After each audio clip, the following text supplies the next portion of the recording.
Hi, everyone. Welcome to MURTEC 2023. We are so excited for you all to be here today. I'm Angela Diffley. I'm the co-founder of the Restaurant Technology Network. I'll be kind of emceeing some of these sessions and in the general session tomorrow. So we're excited to sort of kick this off with a bang. The big bang, I guess, for the Metaverse, which could be construed as a new universe, a new order, if you will. This session kind of came together because we had Kevin on stage at, you can go ahead and advance to the, we had Kevin on stage here at MURTEC Executive Summit a few months ago, back in October, and basically, I think everybody in the audience was wanting more information and a deeper dive on what exactly is the metaverse, right? What are restaurants doing now? What are the potential possibilities or futuristic thoughts that maybe you could dip your toe into now? And what might happen in the future, right? This is a blurred reality world that we're living in, where the digital and the physical become sort of interchangeable and maybe even unrecognizable. So it's super exciting that I welcome Skip Kimpel up here with ConStrata, and Kevin Sowell, who is the co-founder and what he calls the chief megaphone, and I think that's a very apt title for him, for Food Fighters, Food Fighters Universe, which is, as we all know, was it the first NFT restaurant group? Am I saying that correctly? Yeah. So we are excited to welcome them to the stage. We hope that this answers some questions and helps to sort of spark ideas. And when they're finished with their presentation, we'll happily take Q&A from the audience. So get your questions ready and get ready to roll. So welcome to the stage, guys. All right.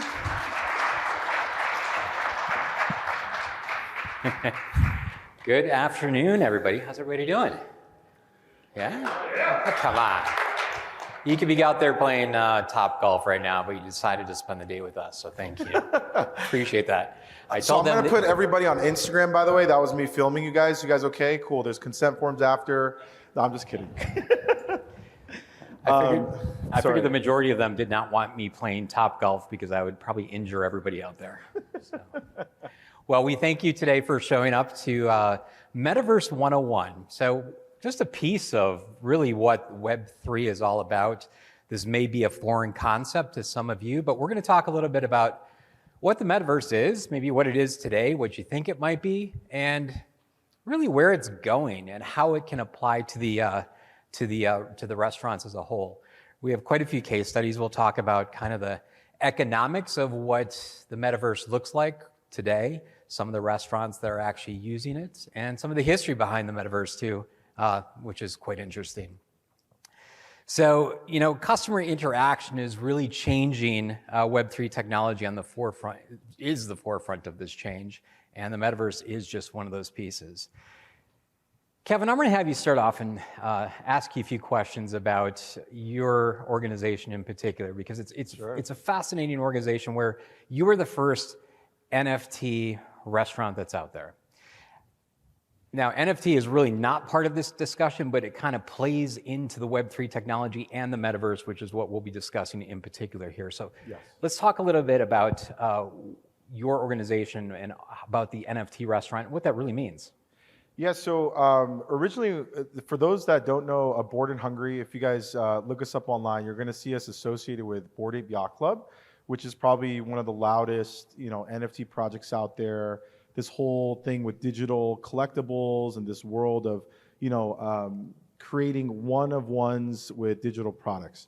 And so what our group did is we took a very crazy financial marketing risk. I say it that way because when you get a phone call in the middle of the night saying that you pretty much want to go buy an image for upwards of $267,000 or $65,000, that sounds kind of crazy, and it was, and and all of us were crazy to say let's do it, and then we created a whole brand around it, and we were allowed to use that image and really carry forward what today is Bored and Hungry, and it's still smash burgers. It's a really good product. It's delicious burgers, but what we wanted to do with this restaurant was to kind of shift the eyes of the public to, hey, this industry's coming. It matters to the future generations, and look what we can do with it. And sure enough, the day one when we opened, at our grand opening, we sold over very close to 2,000 burgers in one day, and we had lines up to 4 hours. It was absolutely bonkers. Like, I've never experienced anything like that. The different communities that came out from young to old was kind of insane. We were expecting a younger demographic, but sure enough, a lot of different folks came out to that event. And since then, the brand's been growing. I think if we, just to give an example, like if it wasn't for all this excitement over the new technology, like there's no way a brand new burger shop would be in Asia like within less than a year. Like we're already opening up 3 locations in the Philippines and 1 in South Korea today. So it's just absolutely nuts. And that's just to, and today, the whole purpose of today is not to throw a bunch of jargon at you guys and do inside baseball. Like that is the opposite of what I want to do. It's really, I speak on this a lot, is I really want to make this make sense. And to me, Metaverse, all that means is just marketplace. It's a different marketplace and it matters. And hopefully at the end of this, you guys will see why we're so excited about it. Before we continue, you're probably asking, Skip, what are you doing up here? Do you own an NFT restaurant? I do not. I used to be in the restaurant industry on the operator side as a CIO, worked with multiple restaurant brands. I've been with ConStrata Consulting for about a year now. We do technology consulting for the restaurants and the hotel industry and the hospitality industry as a whole. I have a passion for technology. I sit on the board of governors for RTN. I'm a member of the VR, AR, Virtual Reality, Augmented Reality Association. Recently started out a committee for hospitality that never existed before. So I have a passion in regards to the technology that is yet to come. I mean, it is here right now, but we all know that restaurants are one of the last adopters of technology. I hear it all the time. Skip, what are you talking about all this Web3 stuff for? We can't even figure out how to process credit card transactions securely.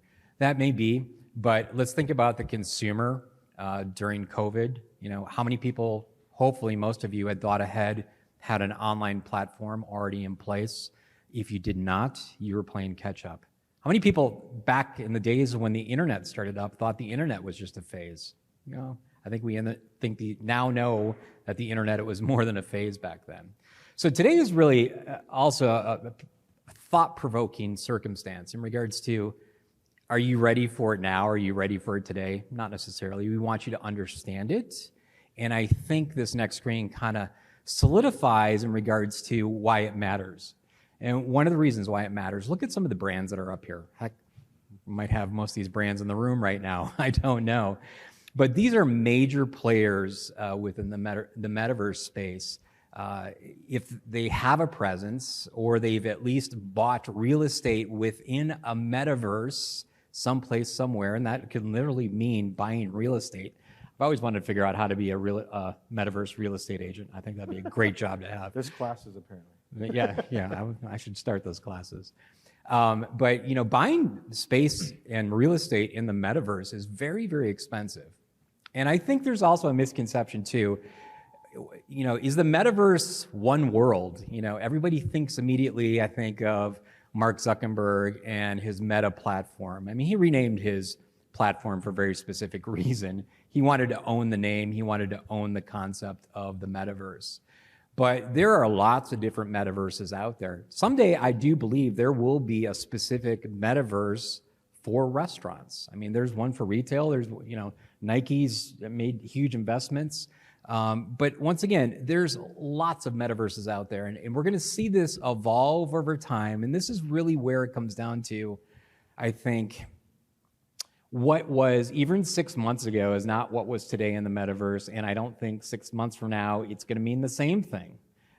Just a quick insight. I wrote a book on Web3 for restaurants. And I was telling Angela about this. We were going to use this event as the launch for that book. In January, I decided to completely rewrite 3/4 of that book because it had changed completely from my mindset from the time I first started writing it. That's how quickly this technology is changing. So I'm starting to think more of a future-proof, you know, conceptually, where are these Web3 technologies headed, and how can it help restaurants and restaurateurs and operators in the future kind of future-proof themselves? So a couple things that you're going to learn today. What is the metaverse? It's really this virtual environment where users can interact with each other through computer-generated elements, usually with the use of avatars, similar to like three-dimensional version of what the internet is today. That's kind of why it's called Web3. It's the next form of the internet. We're going to learn some about the history and facts. This is interesting too. You're going to discover where this technology started. I think you'll be surprised about how long ago this technology started and how far it's come since then. But specifically, you're going to understand some of the facts in regards to some of the financial impact from other industries, other verticals outside of the restaurant industry. But I think it's going to open your eyes in regards to what's possible and what's capable within the restaurant industry and the money that's being left on the table. And last but not least, we'll talk a little bit about where it was and where it's going. Like I just mentioned, the technology in 6 months has changed so drastically that I think it's going to be one of those things that constantly change. So, Kevin, I'm going to hit you up on this. This is your first big question. In your mind, how would you specifically describe the metaverse? And to me, the metaverse, all that means is it's just a new marketplace. So like what our organization does very well is we love communities and where they live. And we're really, really focused on Gen Alpha, Gen Z. And if this is the first time you're hearing the term Gen Alpha, oh man, because that's 12, anyone 12 and under is Gen Alpha. And why does that matter? Literally, we were talking about this like a few hours ago. All the fast food brands, all the restaurant brands that I remember growing up that I still go back to and take my kids back to are the brands that I ate when I was a kid. I mean, that's just really what it is. I still have to, get Mickey D's, get my Denny's run. Like I still want to do that. I still have the love for those brands because I have memories of those brands. I have these core memories of sharing that time with my mom, like when I was very young.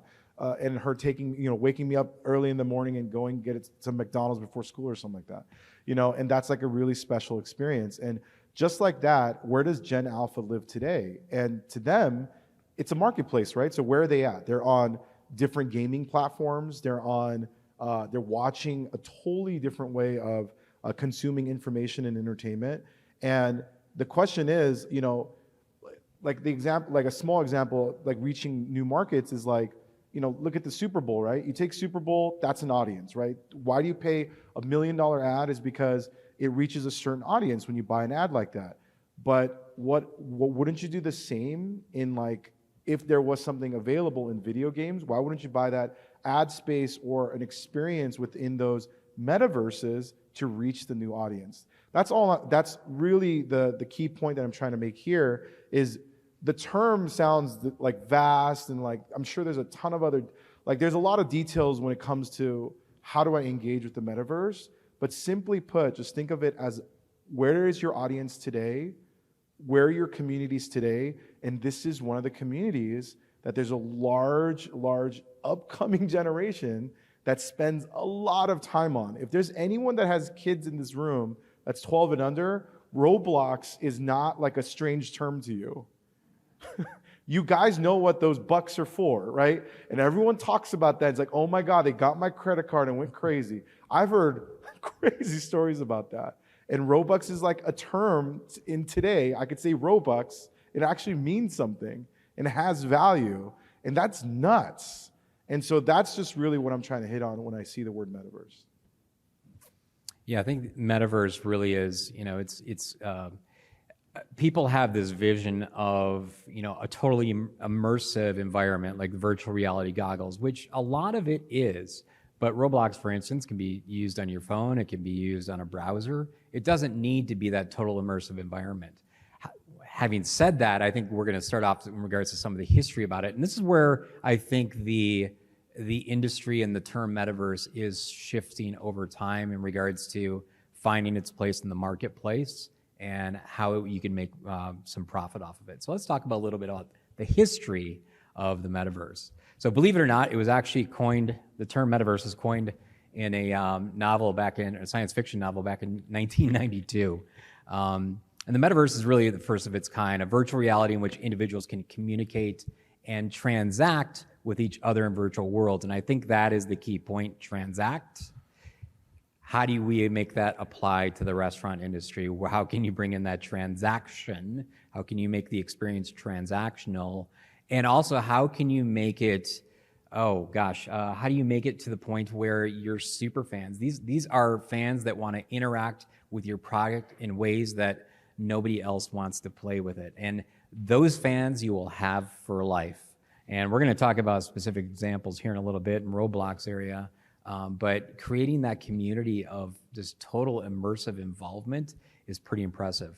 The technology for VR actually goes back to 1838, where a scientist outlined this concept as binocular vision, which really evolved into the stereoscopes. Now, if you've gone to an antique store, you probably are familiar with a stereoscope. You've probably seen them sitting around. It's a slide with these goggles that you put on, these wooden goggles, and the creation of the two images, you're tricking your mind, makes it look like a 3D image. That technology is the same technology that's being used today, just in a different format. It's this total immersive environment. You're going to say something? No. Oh, okay. The first VR machine was actually created in the 1950s. It simulated riding a motorcycle. And I mentioned this earlier. Mark Zuckerberg was very clever in kind of rebranding his company, Meta, because he really wanted to own this concept of what Meta was. Now, there's probably some of you that are waiting for question and answers to tell me that, yes, Skip, but Mr. Zuckerberg just laid off all of his VR team, and obviously the metaverse is dead. Not necessarily true. He asked to answer to shareholders. He realized AI at this point in time has a very strong hold in the industry and has a lot of power. His ultimate goal, from everything I've read, is to develop that AI engine to a point that he can then translate that back into a metaverse scenario where you're creating photorealistic environments, photorealistic avatars, and the AI is actually creating this in real time for the virtual reality or the total immersive reality viewer out there. So it's not dead. He's taken a shift in his focus in regards to how to get to his ultimate end game. So here's an interesting picture of some of this historical VR devices. The patent on the left and the picture all the way on the right, that was actually a tank simulator created back in the 1950s. And that one down at the bottom, that was actually the first flight simulator. Boy, Microsoft has come a long ways with their flight simulator since then. But this is not new technology. It's been coming along for a very, very long time. But this will give you an idea of kind of where it came from. So let's talk about the facts, because the facts, I think, drive the decision. They drive the ROI. They drive the thought process behind kind of where you should be shifting your focus. Global shipments of AR and VR devices by 2024, 76 million devices. Devices are in very, very high demand right now. So the virtual reality, augmented reality is not a joke. PlayStation just came out with their virtual reality goggles. Meta has released a pro version of their goggles. They've got new versions coming out. There's probably about 40 different manufacturers out there right now that are creating these virtual reality goggles. The amount of money that Zuckerberg spent to create that VR division, $10 billion, not a small drop in the hat. You think he spent that just to play around with it? No. Obviously, like I said, he has to report back to shareholders. So there's a rhyme and reason behind why he spent that money. Is he seeing the full fruition of it right now? Probably not, because the stock has taken quite a hit. The devices have actually come back down in price because they aren't selling as quick. Their pro model didn't get adopted as quickly, but they are up against some pretty fierce competition when you get into the professional models or the business model. And we'll show you an example of how to use it in business a little bit later, which we had a very interesting conversation when we were having our first discussion about this session. I'll let you describe how that all went down later on. The projected value of the metaverse by 2024 is $800 billion. Now, this is one of the reasons why I got involved with the AR/VR Association. My joining that organization goes back to just this last year, back in November. I was actually attending HT Next, which is down at the Fontainebleau at Hilton. And every day I was going to that conference, I kept passing this other conference called the Immerse Global Summit. And I'm like, that looks very interesting. What is that? So I Googled it because I kept seeing all of these vendors that were sitting out there and talking to people. And it was a virtual reality, augmented reality conference. So I started bouncing, I bought a one-day pass and I started bouncing back and forth between the two conferences. As I was walking around to all the vendors talking about what they did, they have verticals in the medical industry, government, aviation, manufacturing, medical. Big money is being spent in that area. Not one vendor had touched hospitality in any way, shape, or form. When they asked what I did, technology consulting for hospitality, they're like, why are you here? And then all of a sudden the light bulbs started to click on one at a time. You could see them going, wait a minute, why aren't we doing something in that industry? So it is a completely untapped resource for somebody that wants to really get into the hospitality side using virtual reality and augmented reality. And I've come up with lots of case studies of how this thing can be used. Another thing we were talking about, especially when it comes down to the economics of where this whole gaming industry is headed with these virtual reality devices, is esports. You want to talk a little bit about that? Yeah. So in the esports side, we all the online gaming that's going on, why does it matter? Is really just comes down to numbers. Again, with the younger generation, older generation, whoever's playing video games, streaming video games, it's about 530 million plus folks on games today. That's 2023 numbers. So that was how many viewers are in esports today. That's a lot of viewership. Like, it's a ton. Just to even get like 1% of that to pay attention to your brand would be phenomenal. Like, it would be life-changing for some brands, depending on the region. And so paying attention to, again, where the communities are, like all that information, again, is, like how do we get involved? Whether it's a SMB or a commercial-sized brand, like how do we jump into this? Really, there's all different types of ways to get involved. There's a bunch of different folks that are catering to this audience already. A lot of them are just streamers. There's like local streamers in your market today that play different games on these metaverses. And when we say metaverses, again, just use the term marketplace. Just use the term community. Like, don't let the word make you scared of it. It's literally, there's a streamer. He gets, and on average on Twitch, it's in one concurrent show, 2 million streamers is the average view. Now, don't get me wrong. Not every streamer is doing those kinds of numbers, but maybe we find a few that has like a couple thousand. And cool, they live in a local market. Great.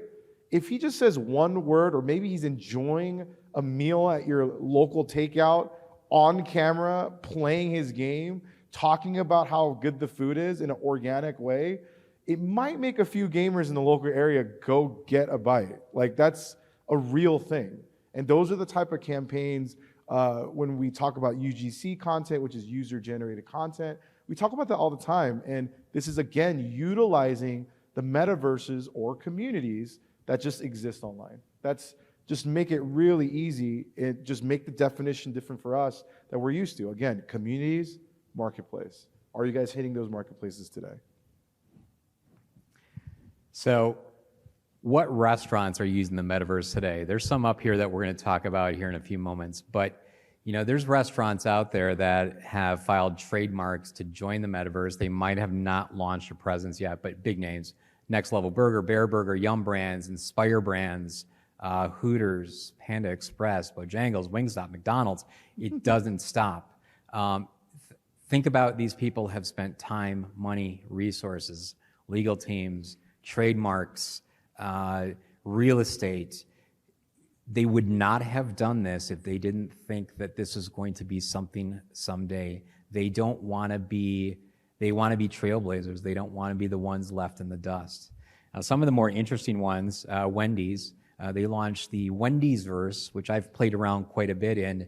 It's in Zuckerberg's Meta Horizons world.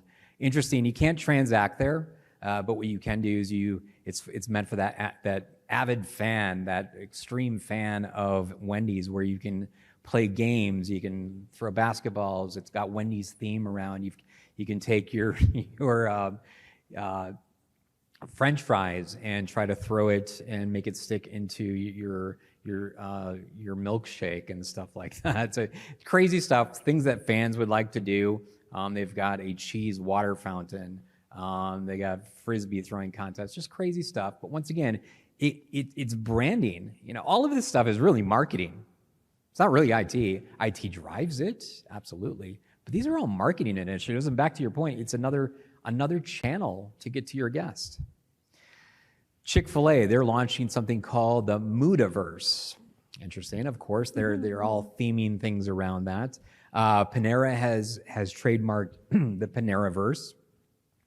Chipotle, very interesting story. I mean, they've probably been in the Metaverse for a while now on Roblox. I think they had the burrito rolling contest there for a while. That was about a year or so ago. For Halloween, Chipotle created a virtual restaurant inside of the online game platform to give away $1 million in burritos. So once again, all of marketing, clever stuff, but they found ways to reach these audiences and get them engaged with their product. McDonald's is planning to launch a virtual and real-world eating experience. Doesn't require you to leave the game in order to order, and that is the secret, is how do you figure out how to transact with that consumer while they're still in the game. And Taco Bell recently announced a live stream of a wedding in Decentraland, complete with surprise guests, etc. They ran this massive PR campaign, I guess it was about 8 months ago. People submitted their video resumes in regards to, why should you be in this Taco Bell wedding that we're going to hold in the Metaverse. I laughed at it the time. I'm like, why? But once again, these are avid, crazy, fanatical fans, which are your best fans out there. So I thought it would only be appropriate if we happen to show the clip that just recently happened of the Taco Bell wedding. And there's audio here.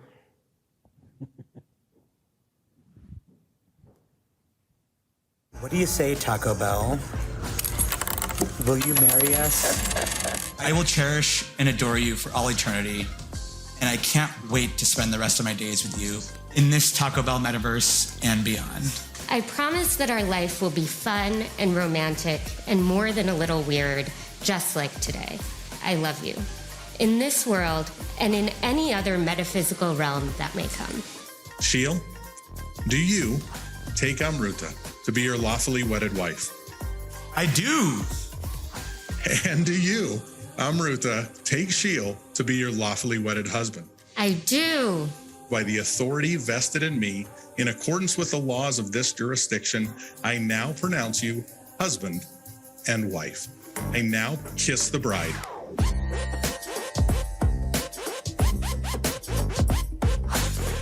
A lot of what's happening here today are first evers for the metaverse. But what's cool about it is we're able to make it our own. So we're bringing a lot of Indian traditions into it. So there's a Bharat, where virtual me is going to ride a virtual elephant into the wedding. This is one of the many customizable moments that make this wedding totally unique to Sheil and Amruta. The lovely bride has arrived.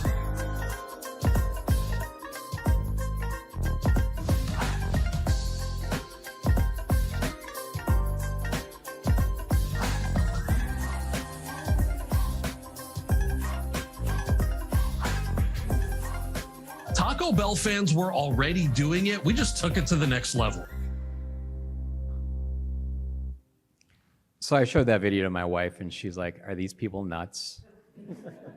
And I said, "What, you don't want to renew your vows in the metaverse?" And she's like, "No, I absolutely do not." But once again, Is it for everybody? No. Is it for the generation of people that you might be trying to reach, your group of customers, your group of guests? Yeah, it might be. I was recently talking to a restaurateur that when they initiated their whole digital platform, they didn't realize it, but they brought in a whole new demographic of people into the restaurants because they enjoyed the concept and the process of being able to control their own experience at the restaurant, from being able to continuously order, being able to walk out of the restaurant without paying because it's already tied to their device, etc.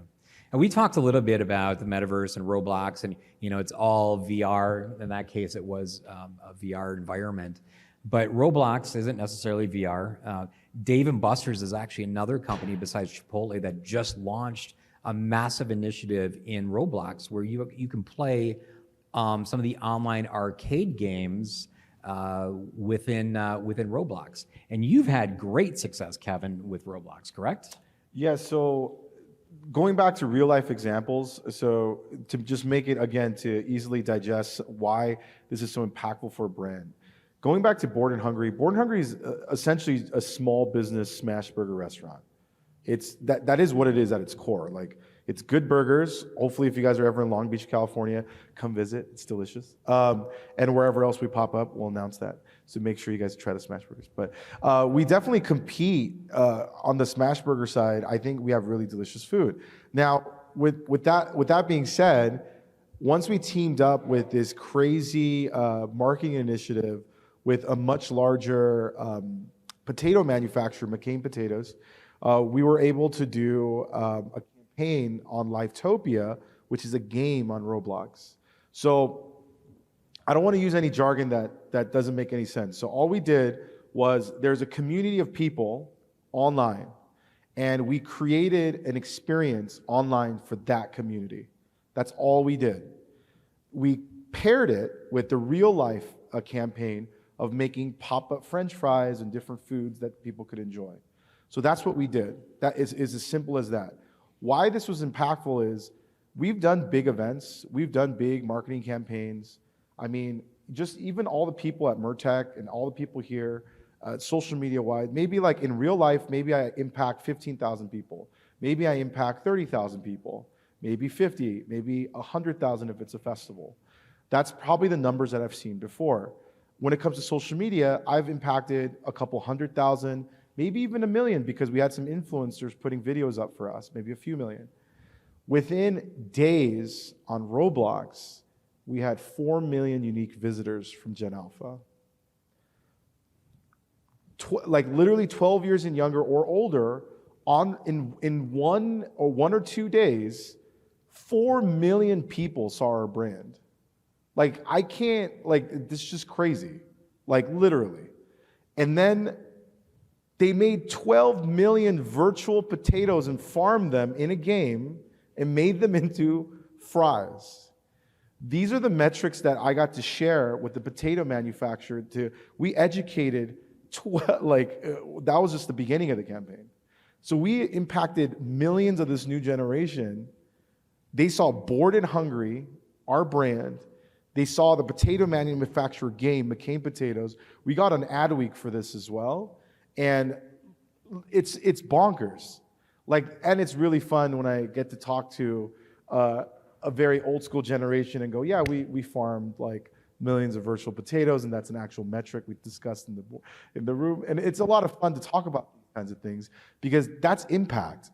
They're gonna remember that experience, and when they see our brand in real life, they're gonna engage with it, and they did. And so just that alone is crazy. That's something we did in 2022. In 2022. I was like, it's 2023, right? Yeah. That's what we did in 2022. And the fact that someone like us, that's small, I mean, of course we teamed up with somebody to do it, that we can get that much impact just from that type of game. You could make it, again, it's all about communities. Make it smaller. Look for other ways to engage with local communities online that could help your brand reach these future communities or current communities in a way that it's basically, it's here now, that the ability to do it is here now, and it's never been as easy to expose your brand to so many people. We're just not doing it because of again, some of the terms might feel like inside baseball, but it's not. It's just marketplace, communities, where are they? How do I get them to care about what we do? And if you believe in your product, you believe in your brand, you're gonna figure out how. I mean, that's everyone in food. I always say everyone in food is crazy because we deal with the most BS. And if we're crazy enough to do all the hard stuff, this is not as hard as we think. It's just changing the vocabulary. That's all it is.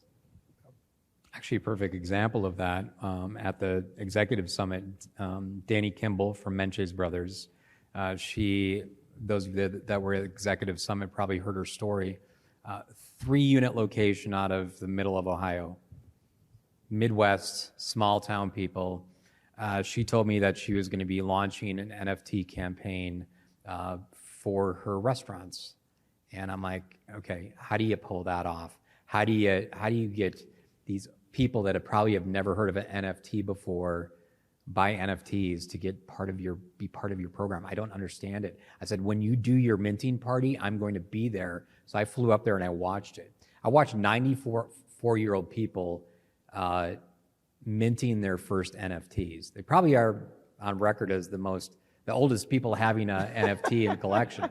I don't know. I bet you if somebody did some research, we'd find that out. But Danny's approach, young spitfire of a marketing person, also a part of the family, the Menchie's Brothers, retermed NFT, non-fungible token. People in Ohio aren't going to know that. She earmarked it as a digital marketing program. Simple, right? Why did the guest care about buying one of these NFTs or become part of this digital marketing program? It was all based upon utility. Now, what is utility? Great question. I'm glad you asked. Utility is just all of the things that you can do around by owning that unique identifier. That NFT is like, it's like a special pass into something. It only belongs to you. What the customer of Menchie's Brothers cared about is that if they bought one of these images, they didn't care what it was or what it was called, they got a year's worth of food that was discounted at 10% every time they went in, and they got access to a private menu that only the NFT holders could get access to. That probably wasn't as important to the 94-year-old as the 10% that they get off every single time that they go in. But you can change utility over the time. Utility isn't a set term, doesn't mean that it's that for life. For instance, they've kind of shifted things now, and if you're an NFT holder, you get special invites into events that they're having, or become part of a drawing to get into Ohio State University game, things like that, or win a tailgating package.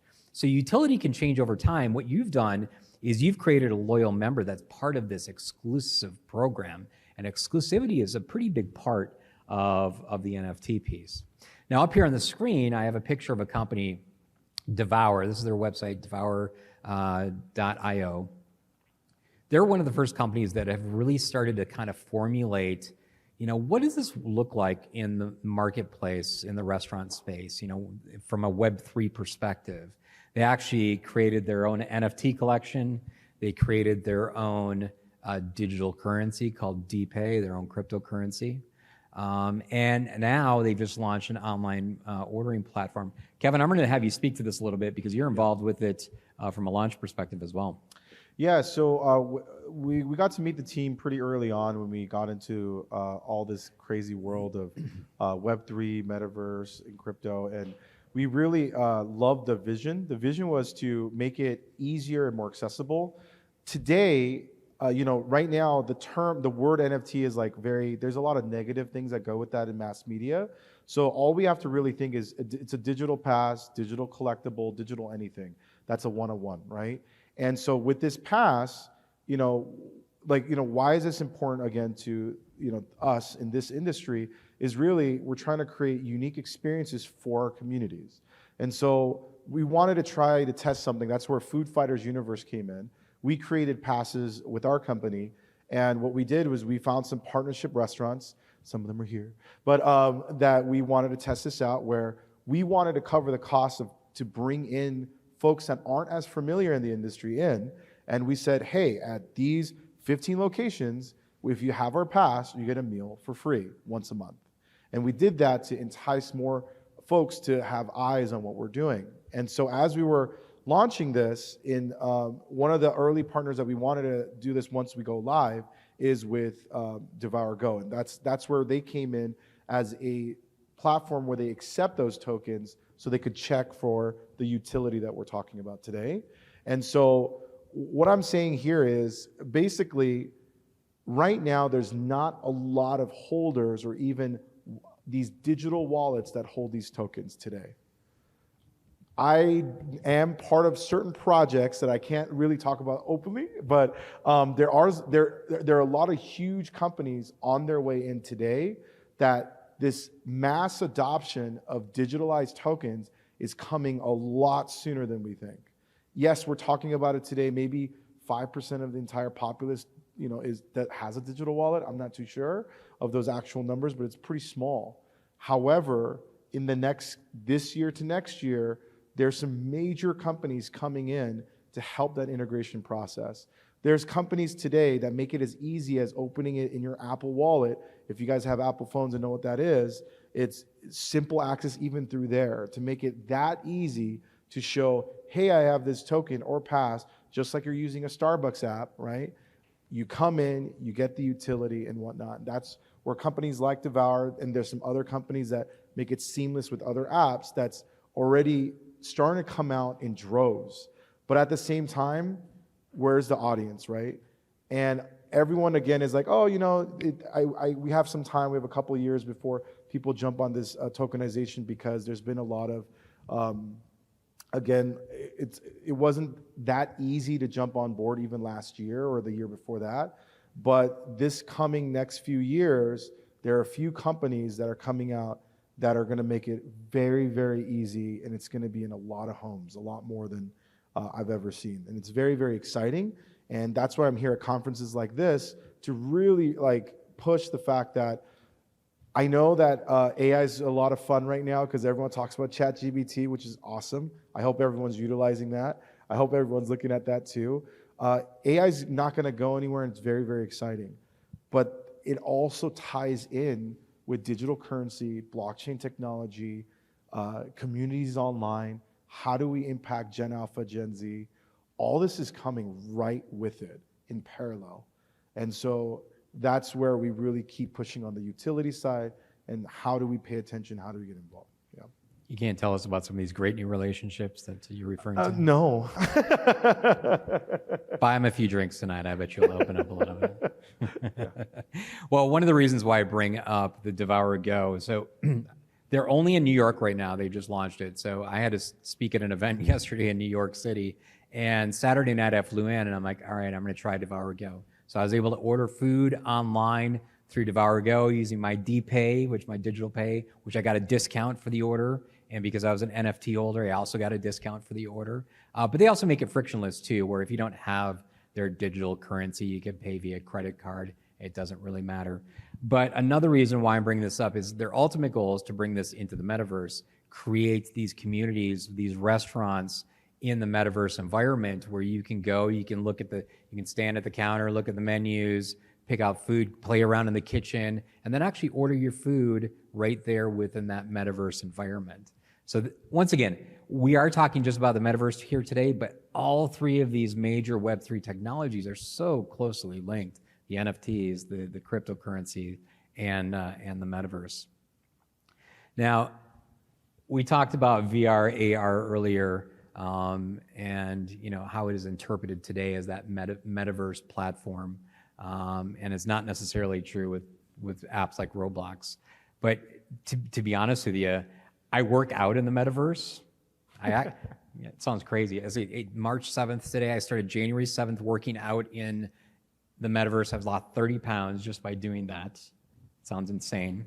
I work in the metaverse. Now this goes back to our conversation that we were having earlier when we were first talking on the phone.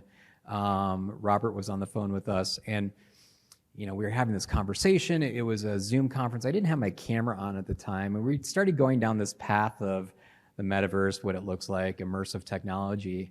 And I told these guys, I said, just so you know, I'm working in the metaverse right now. They're like, what are you talking about? So I flipped on my camera on my laptop, and here I am with my goggles on, and they're like, "That's bizarre. Why are you doing that?" And then I flipped over cameras to my Metaverse camera, and they could see my avatar sitting in this real world environment. Literally, I had like 5 screens in front of me working in this virtual reality environment. Actually, I have a little video clip here. I'm going to show it to you right now. This is my daily work schedule when I'm at home. It's a collaborative environment. You can actually bring people in. You can do whiteboard sessions with them.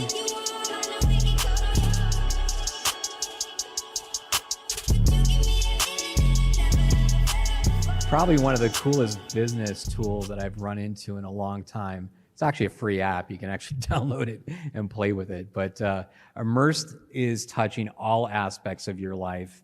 But once again, is it the only thing out there? Absolutely not. But I'll tell you what, if you spend 7 or 8 hours a day playing around in the metaverse like that, this is kind of how you look at the end of the day. As a matter of fact, in that program I was just describing, you can set up see-through portals. Like you can set up a frame where you can actually, it's like pass-through. So you can actually see a real world. It's not completely immersive. So to my right, I always have, I call it the wife portal, where it's in the doorway. So if I hear my wife starting to talk to me, I can actually somewhat have a eye-to-eye conversation with her. It's kind of interesting. So Kevin, let's wrap things up here a little bit. Let me get your closing thoughts in regards to what you think the or where you think the metaverse is headed, and why it is important to this group here today. I think one of the things that we think about the most with our organization, and even for the close network that we always talk about, I really care about the emerging generations. I really care about how does this all play in with culture. Culture is a big piece of like who we are, what I do. Like I love when we get to mash cultures. I love it when something that's beautiful about food. All of us love food for many different reasons, but one of the things that I love about food the most is that it's always the centerpiece where cultures can come and meet. And I think that's such a beautiful image that I've always had of this industry, where whenever you do business, meet family, hang out with friends, it's usually centered around food. And I feel like one of the things that we're tasked to do, I know Skip mentioned this earlier, where we talked about we're an old school industry, we definitely adopt later. I agree and disagree with that. And the reason why I say this is because we're such a vast industry. I've only, like, when you go to, I still feel like there's a lot of innovators in this space that I see doing crazy things ahead of other industries. I really do. Like, we have a bunch of kiosks everywhere, guys. Kiosk ordering for food is not something that's like 20 years old. That was only a few years ago. Now we're ordering, like when I go to like I was in Toronto the other day, I was in a Tim Hortons and everything was kiosks, right? I was in McDonald's down my street, everything was kiosks. But there's still somebody behind the counter, but the experience has changed quite a bit. And what I'm saying is, it might feel like, oh, we're scared of this technology. And this is what I love about restaurateurs, especially the SMB and the smaller restaurant companies out there, is because the restaurant industry, and I say this in my last talk as well, is that 50% of all restaurants fail within the first year, right? 70% fail the second year. Yet here we are innovating, coming back to this crazy industry because we love it, right? And so we're already risk takers in general. I'm just like, why are you so scared of this innovation? It's no different. And so I feel like there's plenty of people in this space that want to shake things up, and I'm really excited for it. And I just can't wait how we help the rest of the world on board with some delicious food. Yeah. And I think the metaverse is nothing more than the digital world meeting the real world. How do we make those two converge? And I got to be honest with you, if anybody here really understands and thinks what they know what the metaverse is, I don't believe that, because I think the metaverse is just this constantly shifting animal. And if you look at, even above and beyond what we talked about today, from a virtual reality immersive experience, think about all the other aspects. We were trying to relate it back to a financial transaction. Take it back to training, teaching in the kitchen, teaching knife skills without a knife, using like a haptic glove where it can sense when you're taking this virtual knife. You know, if you slice your fingers off, you have different levels of violence where you could have the blood spurting all over the place. I don't know. But then it could teach you first aid. It could teach you maybe the chefs how to properly handle, cooking 5 dishes all at one time and the timing of all of that. Where's it headed in the future? Maybe from a food prep perspective, using augmented reality. Augmented reality is where you're actually seeing the real world, but you have kind of like layers of data on top of that. But from a food prep perspective, guiding that food prep person how to assemble a plate properly, being able to instantly pop up the recipe or a video of the ingredients. When the glasses become less of a goggle type, and they're working on it, it's not that far away, and they look more like regular glasses. Having your expediter being able to look at what food is on there instead of looking at a ticket, it identifies which table to take it to. Your server having these glasses on where they can walk to a table, and as they're walking, they see little banners over their head with their names, their identifying factors. What do these people like? What are their likes? What are their dislikes? The technology is coming.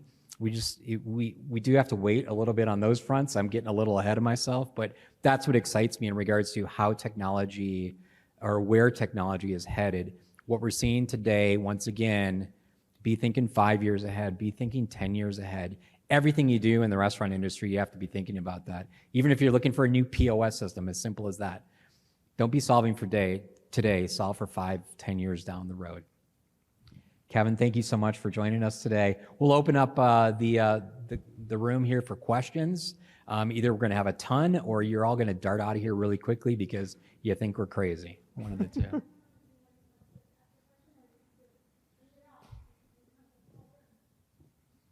And I already see my hecklers out there.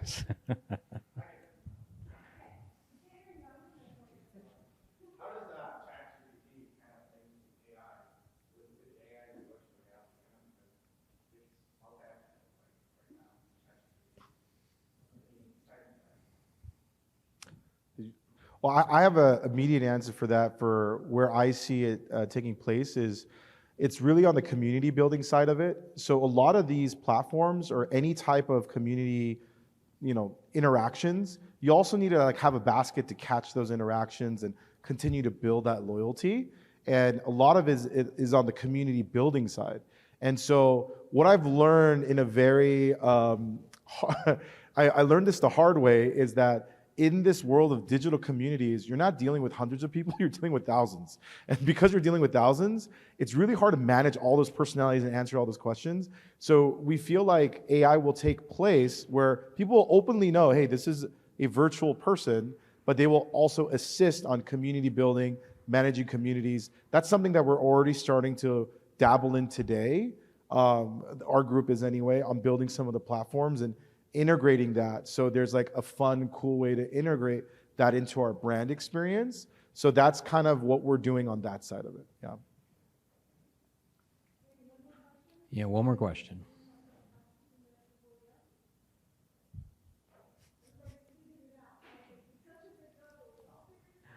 Awesome.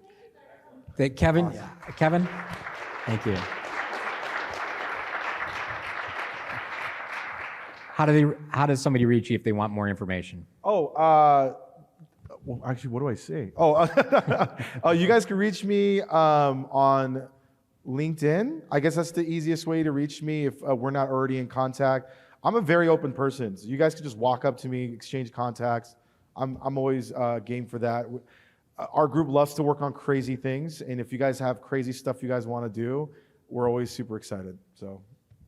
And you can also reach me on LinkedIn. I'm all over the place, and I will mention I do have a podcast called the Tech Chef Podcast.